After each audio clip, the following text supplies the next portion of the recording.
guys, it's Thursday, and I'm going to be reading to you the rest of the story for the little house today. We're going to finish up the fourth part, and you'll be able to finish your writing for what happened last in the story.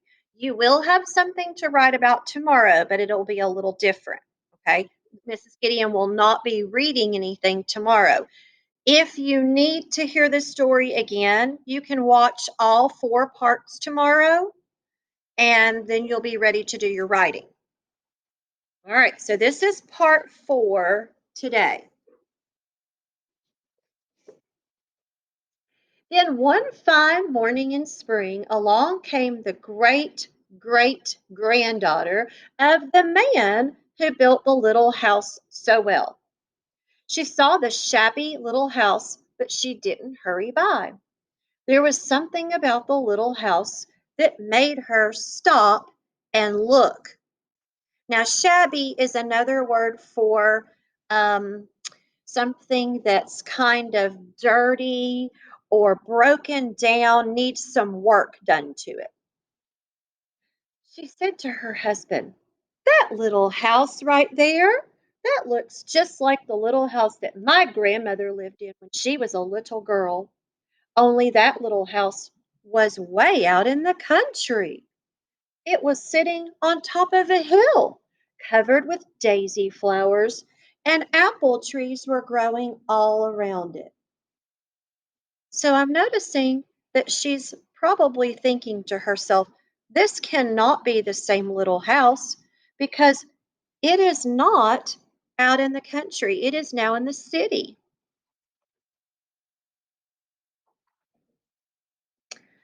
They found out that it was the very same little house. So they went to the movers to see if the little house could be moved.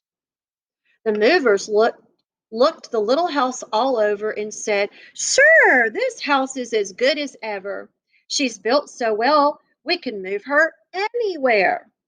So they jacked up the little house and put her on wheels. Traffic was held up for hours as they slowly moved her out of the city. I want to put this up close so you can see. Do you see her? Do you see right here how she's being pulled by this big truck and she's on wheels? And look on this page. Do you see all the traffic and the people that are backed up?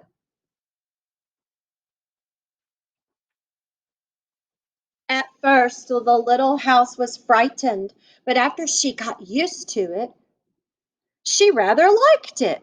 They rolled along the big road, and let's see, they rolled along the big road and they rolled along little roads until they were way out in the country again. When the little house saw the green grass and heard the birds singing, she didn't feel sad anymore. She felt like she was in the right place. She saw a little hill in the middle of a field and apple trees growing all around. "There," said the great great granddaughter, "that's just the place." "Yes, it is," said Little House to herself. A cellar was dug on top of the hill. A cellar is another word for a basement. Oh, so it's a room that's underneath the ground. And slowly they moved the little house from the road to the top of this hill.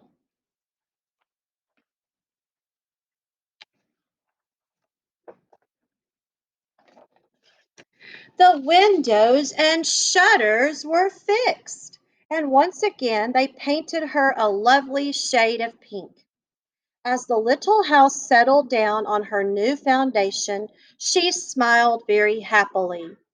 Once again, she could watch the sun and the moon and the stars. She could see spring and summer and fall and winter come and go. Once again, she was lived in and taken care of.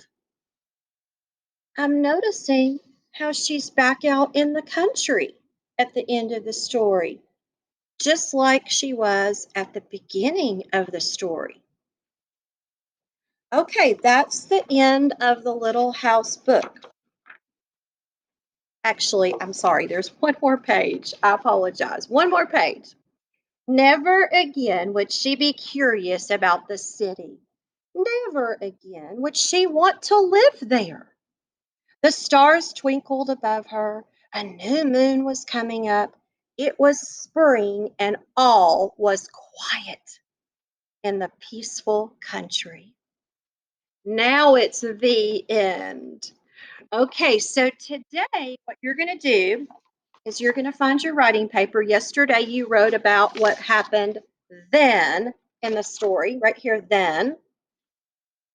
Today, you're going to write on the other side of the page about what happened last in the story. So, you're going to tell me what happened at the very end of the book, The Little House. I noticed that the little house was taken from the city and moved back to the country. Okay, so I want you to write about that for me and then draw me a picture. Now, remember, when you write your sentence, you're going to use your beautiful 5-star writing, just like we talked about yesterday. Okay, so you're going to remember to write a beautiful sentence for me, and I can't wait to see your work. Now, there's nothing for Mrs. Gideon to read tomorrow, okay? So there won't be a video on YouTube tomorrow, but tomorrow you're going to write about 2 parts. You're going to write and tell me what happened in the whole story in 1 sentence or 2, and then you're going to write and tell me your favorite part. What was your very favorite part of the little house? And draw a picture to go with both. Okay? All right. I hope you have a great day, and I will see you tomorrow at the Google Meet. Bye bye.